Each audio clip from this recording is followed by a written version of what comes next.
All new this morning, graduating from high school can be a difficult task for students who have many hurdles in their way. Newport News Public Schools have increased their resources to help at-risk students cross the finish line, and their hard work is paying off. They've got the data to prove it. It's a special moment. Newport News Public Schools graduation coach supervisor Vanessa works closely with students to achieve. And then they come to high school, and that's when the clock starts ticking.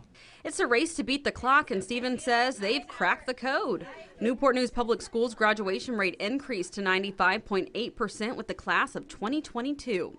That's higher than the state average.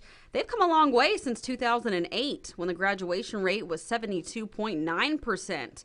And when it came to high school dropouts, that rate dropped from 12% to less than 1% in that same time period.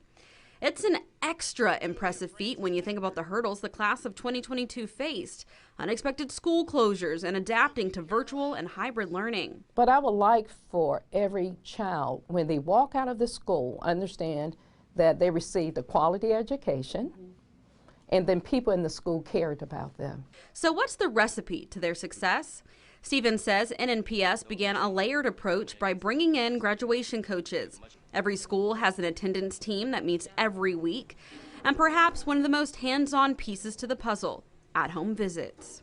We were out there working the streets during pandemic time.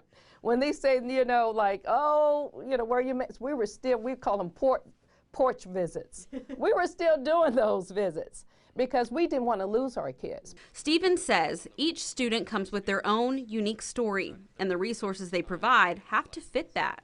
We have students also that are living in hotels because of homelessness, and so parents are working, and we go to those homes and go to the motels in the homes, because sometimes we find out that they need resources like a hot spot. It's a helping hand that goes a long way. The attendance team includes the principal, social workers, and family engagement specialists, and that is just to name a few. Stevens says they're investing in the community when they increase the graduation rate. To learn more about this year's graduation data, head on over to wavy.com.